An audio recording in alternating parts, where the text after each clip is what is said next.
In the beginning, God created the heavens and the earth. His plan was to create a universe and fill it with life to display His glory. On the sixth day of creation, He created humans in His own image.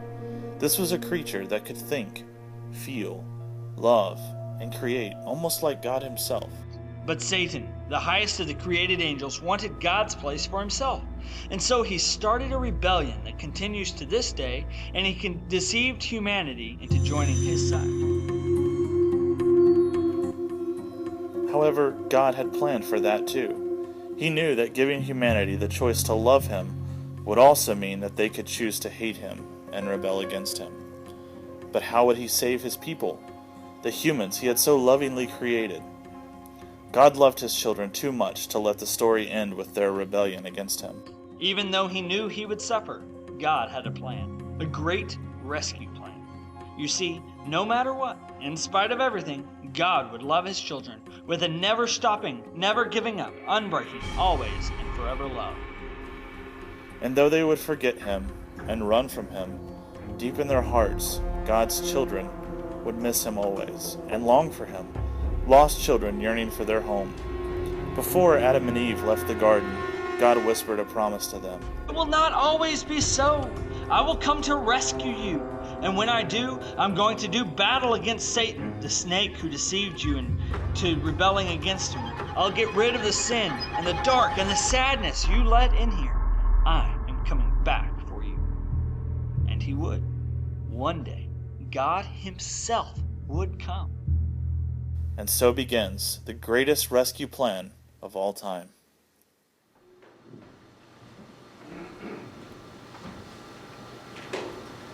God created, man rebelled, and as soon as Adam and Eve had chosen to fight for their own glory and to go their own way, God made a promise that even though they were responsible for the poison, they were responsible for the sin, they were responsible for the darkness that had entered the world, God was the one that was going to cure it. 2,000 years later, He chose a man named Abraham. He said, Abraham, through you, one of your grandsons, great-grandsons, through him, I will bless the entire world. Well, only a few grandsons later, we have a guy named Joseph who ends up being taken to Egypt. You may have heard the story. He was a slave. He becomes a second in command. God works through him, saves a whole bunch of people from dying in a famine. And Joseph brought the rest of his family, Abraham's family, to Egypt with him. And they were honored. They did well for a while. Then, Pharaohs forgot. The people of Egypt forgot what had happened through Joseph and through Abraham's family. And so they enslaved them and made them do all the dirty work. And at this point, God's rescue plan, which He entrusted to Abraham's family, is locked in slavery with no hope. God raises up a man named Moses. Moses goes into Pharaoh, talks with him. 10 plagues later, 10 horrible judgments pronounced on the Egyptian people. And finally, Pharaoh says, go, leave, get out of town.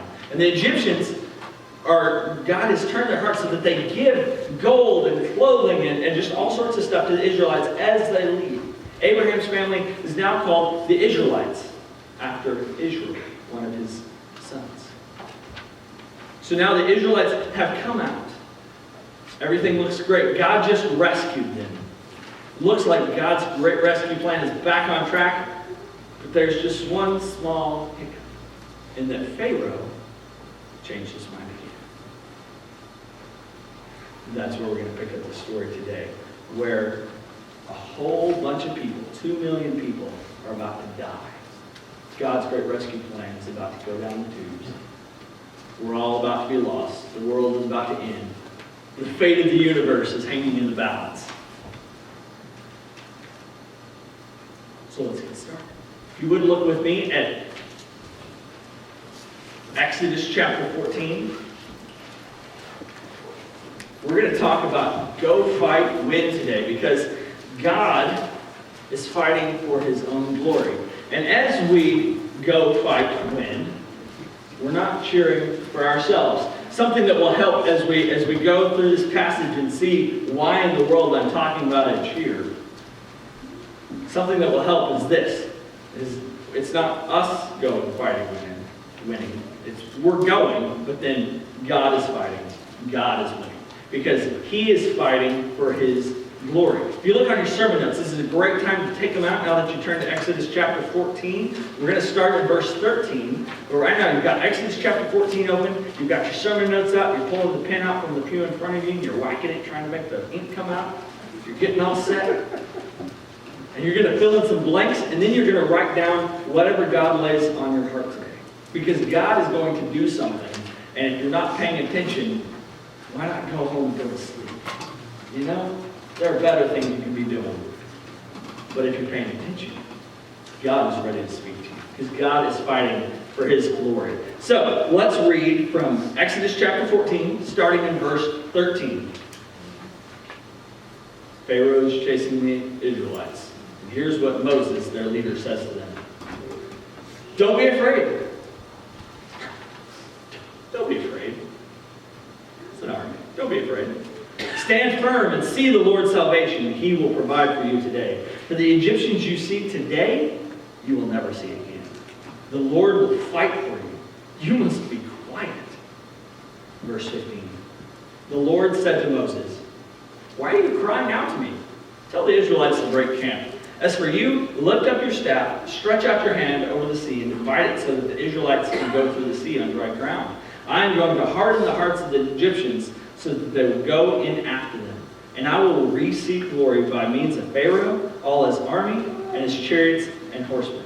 The Egyptians will know that I am Yahweh when I receive glory through Pharaoh, his chariots, and his horsemen. The first thing I want you to notice today is the word go, and who says it? It's not Moses. Moses, the leader of the people, he's speaking for God, and he says, the Lord will fight for you, right? He says, don't be afraid. See what God is going to do. Be firm, stand firm, and be quiet. Stand still. Before you get to go, sometimes you have to wait. And I didn't know how to fit this in, because I didn't want to say, wait, go fight men. That's not a very good cheer. So you're just going to have to work that one in yourself. Sometimes you have to wait before God tells you to go. And right now, the Israelites are waiting. I want you to really try to picture this in your mind. You've got 2 million people who are waiting. You can't really see it if I stand up there. But if I stand here, you can kind of get the picture, because behind them is the Red Sea. Much bigger than they can cross. They have no boats. It's the desert. In front of them, the Egyptian army. Best army in the world. They can't go here. They can't go side to side. There's 2 million of them. They're going to get run down because these guys have horses and chariots. The best army in the world is coming at them. And they're told to wait. They're told to stand still. And then God says, go. He tells them, he tells Moses in verse 15, why are you crying out to me? Tell the Israelites to break camp. So instead of the Israelites even getting to wait and watch their doom come upon them so they can be prepared to die like men, no, they have to get ready to turn around and run into the ocean, basically. Now, how many of you feel pretty comfortable fighting somebody if you're on dry ground? You know, if you've got a nice, firm stance. What if somebody says, oh, here, why don't you run out and waste deep water so a guy with a horse can come spear you? Not the most attractive proposition I've heard all day. Moses says to wait. God says, get ready to go. Get ready to move on. Buzz and Woody are going to maybe share with us a little bit about how the Israelites were feeling at this point.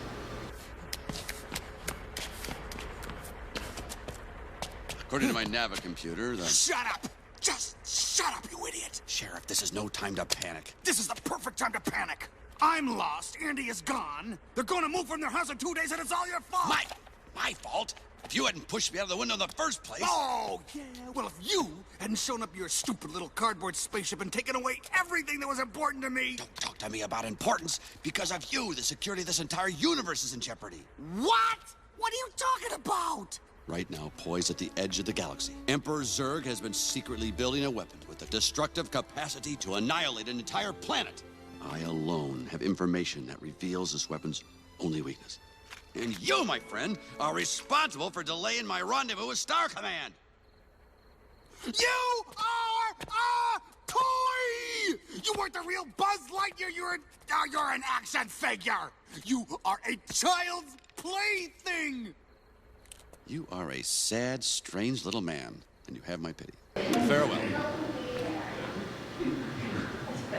This is the perfect time to panic, right? I mean, it is. The Israelites at this point, this is the perfect time to panic. We should stop being reasonable. We should start screaming and yelling and hitting each other because this is scary. Many of you have been reading from the Jesus Storybook Bible as a family. I'm going to read just one page today, page 93.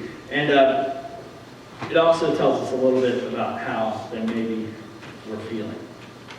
You can see from the picture, they're lined up against the ocean, against the Red Sea. They're about to die.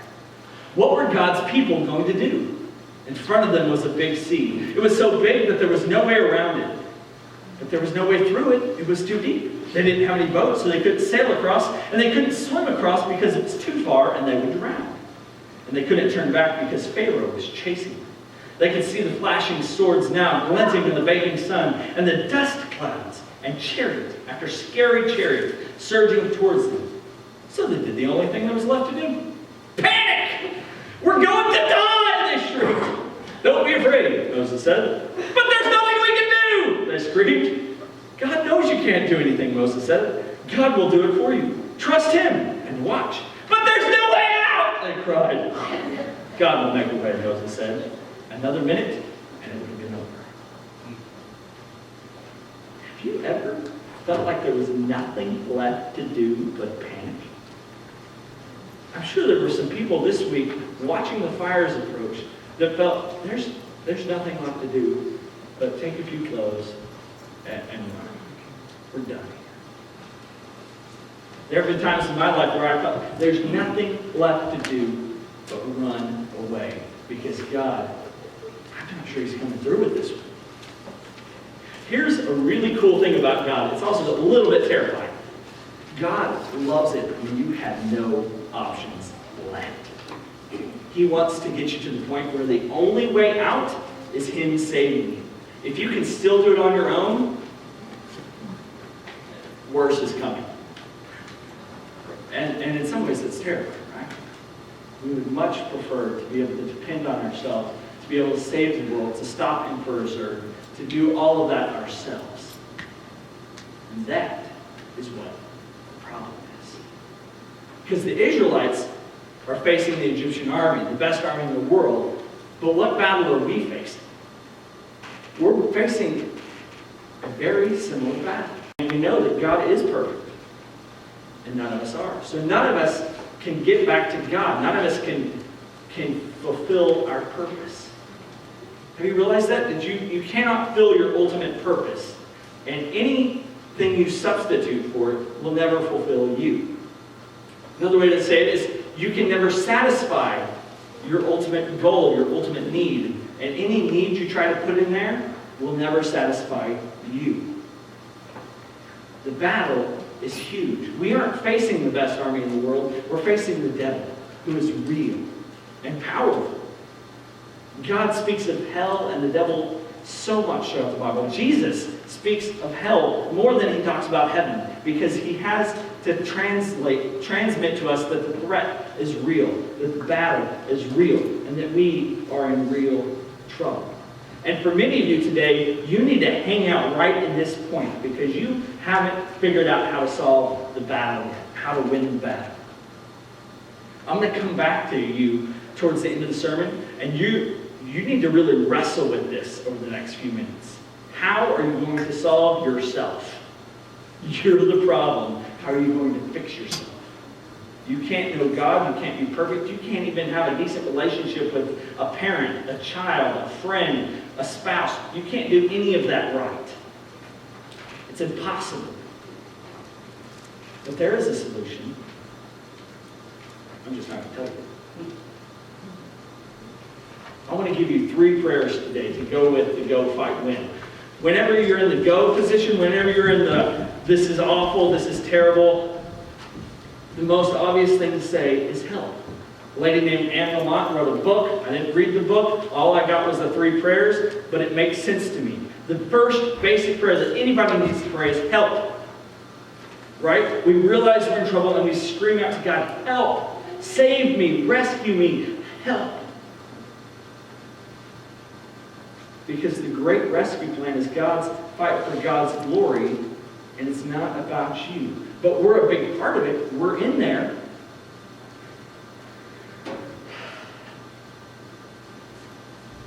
And now we're in the fight part. And if you remember, I said, we go, he fights, he wins. Look in Exodus with me. Look in Exodus chapter 14 with me.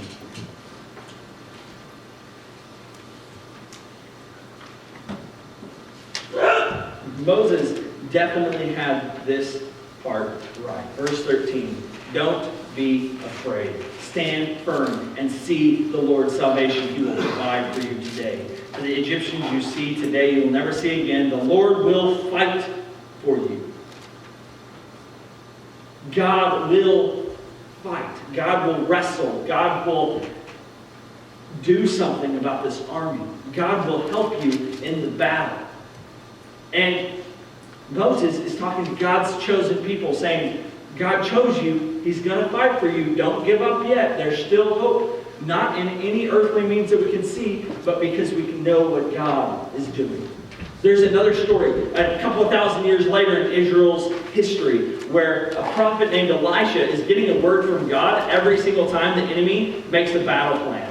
The general Aram, he's on the other side, and every time he comes up with a plan to go kill Israel, God whispers his plan to Elisha, and Elisha tells the king. And the general is mad.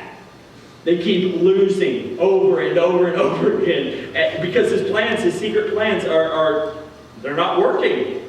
The enemy always knows.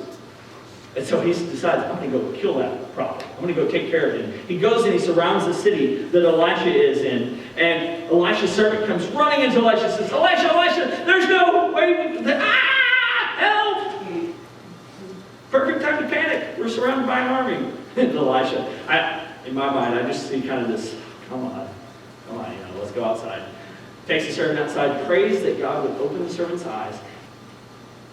And around, entirely surrounding the army that is surrounding them, over and above and around are thousands of angels, angelic warriors that God has sent to protect them.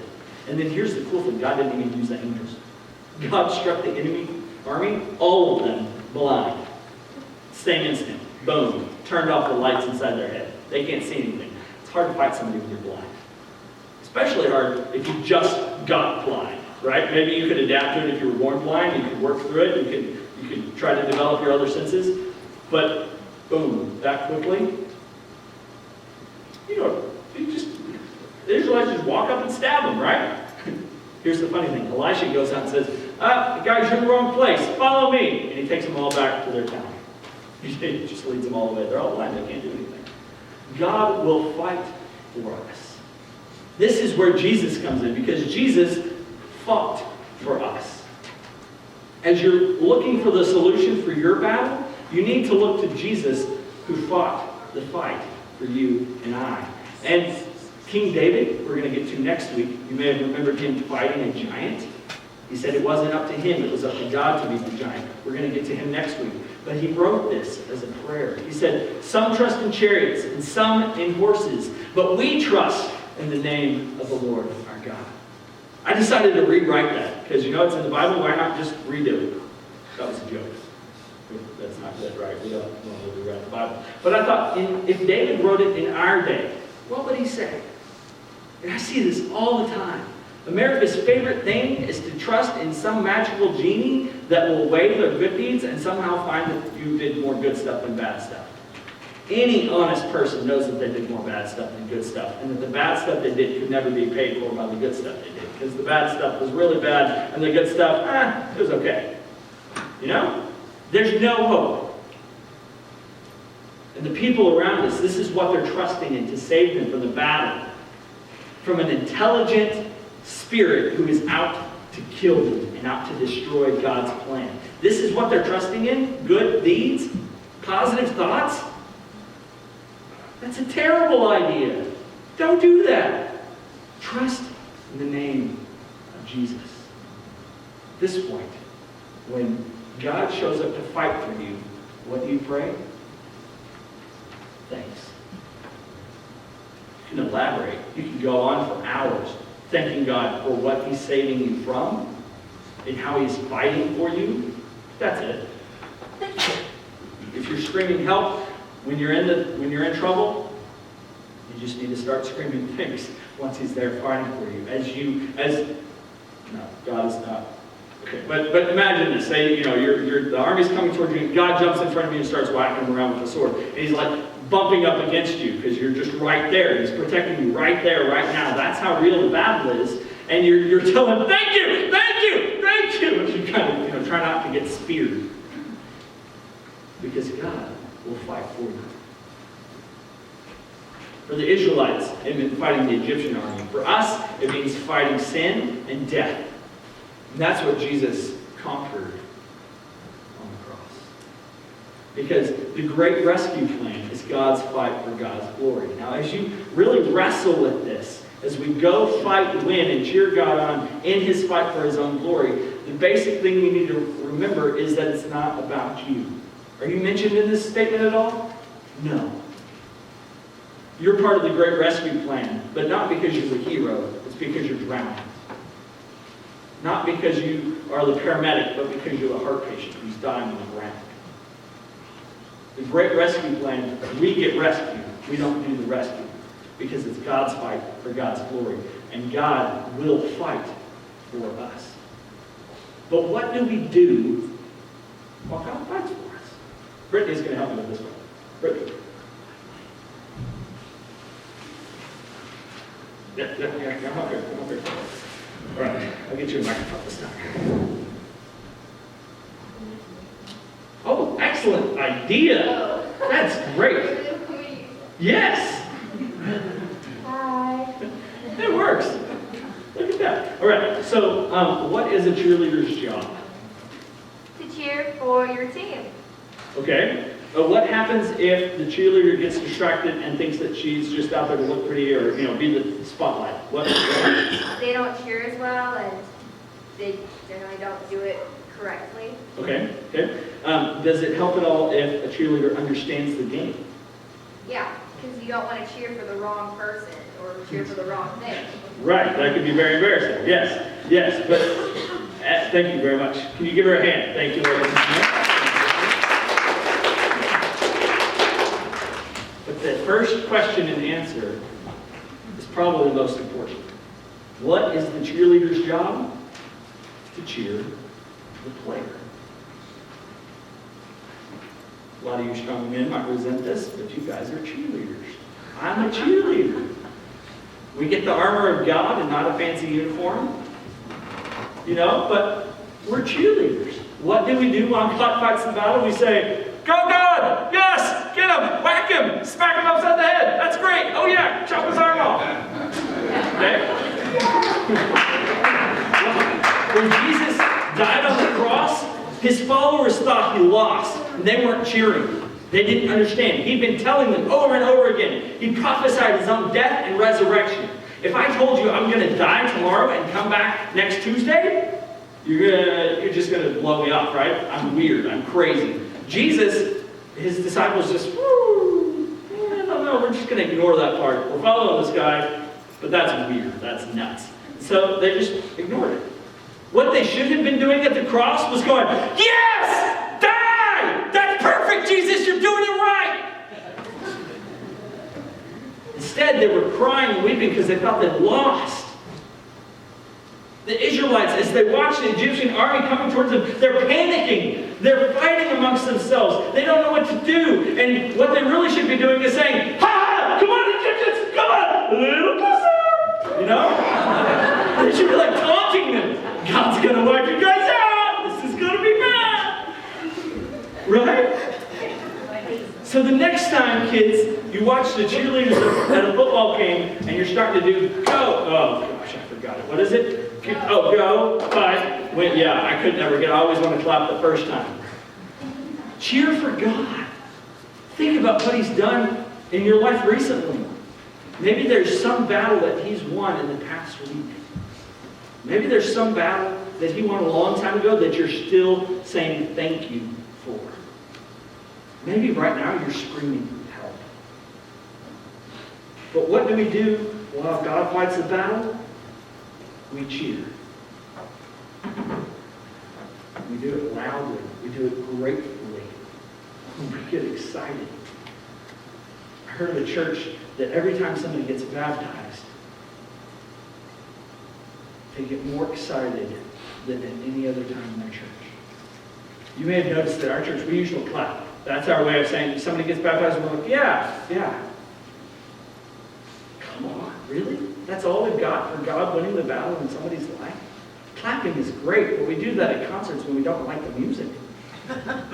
You know? We're like, Chopin. You know? I like Chopin. Don't take that personally.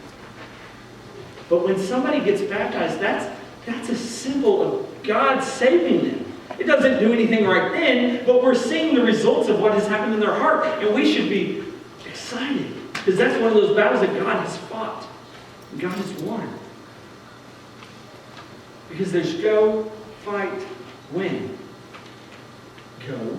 Do whatever you're supposed to do and trust in God and working in faith and doing the things that He's called you to do. Go. Let God fight for you. But then when God wins, cheer Him on. He's doing it for His glory. He's not doing it for you. Whenever you think that God is concerned solely about your needs, that's not God. You've gotten confused. God is fighting for His glory. What is great is He is a loving God, and He deserves that glory. And as part of that glory, we get to honor Him, and we get to praise Him. And He specifically designed us so that He is our ultimate purpose. He is our ultimate satisfaction. When I said earlier that the other things that you make the ultimate purpose in your life, they'll never satisfy you, and you can never satisfy them, that's because God is fighting for His glory. He's fighting in your heart, in your mind, this morning. Some guys got together a couple hundred years ago, and they decided we want to write out some answers and questions that will help us really understand who God is. And this was their very first answer. The first question was simply, what is the chief end of man? Or what is our purpose? Why are we here? And they answered it with this simple, short statement that sums up our entire response to the Bible. Chief end of man is to glorify God, is to honor Him, is to praise Him, is to say He's bigger than us, He's better than us. It's to glorify God and to enjoy Him forever. Have you been enjoying God lately? When I think about God, I think of a list of commands, a list of rules that I've probably already broken. I don't think of a God who I'm simply supposed to enjoy. Jesus came down, and for the first time, it doesn't really ever happen in the Old Testament. There's, I think, one or two occasions, but it's not very popular. As soon as Jesus gets here, He starts calling God His Father over and over and over and over again. Because God is a good Father. He's not a lousy Father like some of ours. He's not even a mediocre Father. He's a wonderful Father who loves us, and He just wants us to enjoy Him forever. When I play with my kids, I'm trying to keep them safe. But other than that, we're just having fun. God created us to just enjoy the earth and enjoy having fun. He created the Israelites to just enjoy Him. as they're looking at this army approaching, about to kill them, God isn't concerned about the army. He's concerned about the Israelites' hearts as they panic and think that it all depends on them. He's saying, no. Be still, be quiet, get ready to go. I will fight for you. I will win. Some people find this passage very troubling. But if you would look in verses 17, verse 17 with me. When I say that God is fighting for his own glory, you need to really grasp what that means. I am going to harden the hearts of the Egyptians so that they will go in after them, go into the sea after them, go into the big tunnel that God just created of water. And I will receive glory by means of Pharaoh, all his army, and his chariots and horsemen. Is God saying that once the Egyptians get into the middle of the Red Sea, they're going to stop and have a nice worship concert? It's going to receive glory. He's going to receive glory from their death. This is something that people struggle with. And one of the main reasons they struggle with it is because their God is not big enough. God has the right and the responsibility to judge each one of us and to send each one of us to hell if we will not accept him and follow him. He's God. He's big. He created everything. He made us for a purpose, and we refuse to follow our purpose. We refuse to glorify him and enjoy him forever. And the Egyptians, even after seeing the Israelites for 400 years worshiping this God, they kept their own gods. And even after Pharaoh had 10 supernatural plagues that Moses said, this is going to happen, and it did. Over and over and over again, they still refused to follow God and to honor him. And God is perfectly just. He is a righteous judge as he kills the Egyptians. If you have not accepted Jesus today, God is a righteous and just judge who sends you to hell. Because you are facing a battle that you cannot win. You are facing Satan, and he's already deceived you and brought you onto his side. And if you haven't been rescued by Jesus yet, you're in big trouble. Big trouble. Because God is perfectly just. And in fact, he didn't have to rescue the Israelites. He doesn't have to rescue us. There is nothing about you that he must save. There is something about him. He loves us. He cares for us. He will fight for his own glory. And we can be a part of that. And our response to his fight and to what he does, winning, we don't need to say, oh, thanks God, I'll take it from here. No. That's not right. It's not about you. We just sit back and we say, wow. And that's different from thanks. Because thanks is saying, thank you for saving me out of the situation. Thank you for helping me out. Wow is sitting back and going, whoa, I didn't even know that was possible. I didn't even know you're amazing. Thank you is when I tell my wife, thank you for doing something for me. Whoa is what I say when she comes out the door dressed for a date. Right? I'm just amazed at who she is. Cheerleader's job. Their job is to simply get themselves and everyone else around them to say, wow, at the team. That's the essence. If they mess that up, if they think it's about them, they're gonna slowly get off, and it's just gonna be kind of weird. Brittany was saying that if they don't understand the game they're playing, they'll cheer the wrong thing at the wrong time.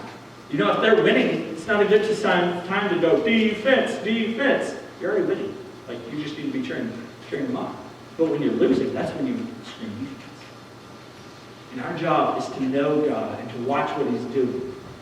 Our job is to let our light shine before men. Many people like the first part of this verse, and they'll be like, sweet, my light is shining. Everybody look at me, look at me, look at me. My light is shining. Sorry about the text at the bottom. I forgot to fix that.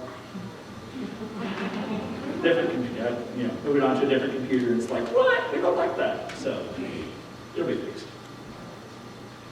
But Jesus said, let your light shine before men. Go ahead and do good things. That's not bad. Doing good stuff is not bad. That's really good. But do it so that they will see it and glorify your Father which is in heaven.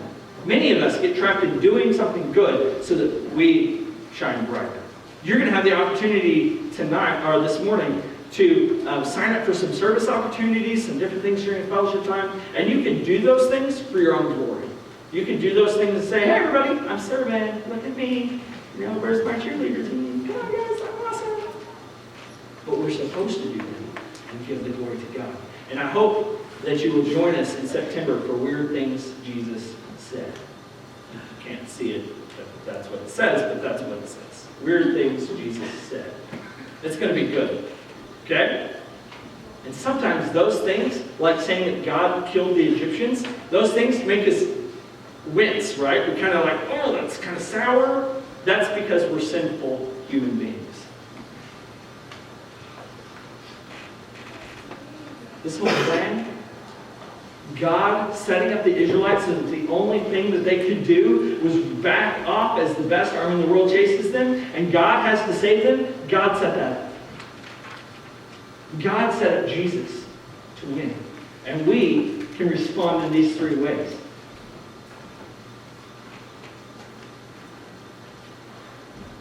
Remember, if I said that you were still at the help part, if you still need to just be crying out to Jesus for help, this is probably what you need to do. Because you could try by your good deeds and your good thoughts, you could try to be a good person. And God can still judge you and send you to hell and be righteous. He can be right in doing that. Because we are all sinners. We have all earned death. We have earned execution for our rebellion against the true King. And when you quit fighting, when you surrender, that's when Jesus' death on the cross gets put towards your account. So I want to encourage you today, if you're drowning and somebody comes to rescue you, if you keep fighting, you drown them too. If you're a heart patient, you can't do anything but lay there. You can't rescue yourself as the doctor cuts you open. You can't put out the roaring forest fire that's threatening your home with a water hose. It's too big for you. I would encourage you to ask Jesus to forgive you today, to make a difference in your heart.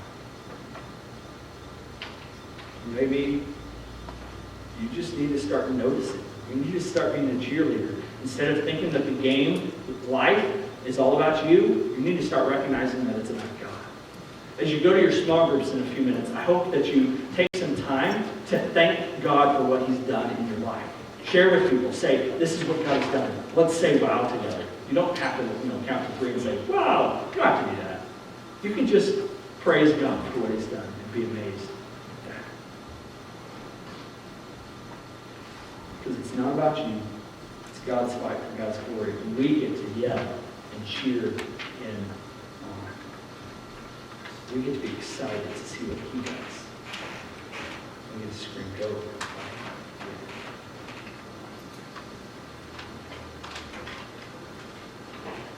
We're going to take a moment and sing the song. And as we sing, I would encourage you to write something on your connection card to talk with God. Don't let the people around you distract you from talking with God in this moment. Our musicians are going to come, and we're going to sing, and the people around you may be singing, and you may need to just sit there and pray. You may need to write on your connection card. You may need to drop that in the offering plate after that when we give our tithes and offering.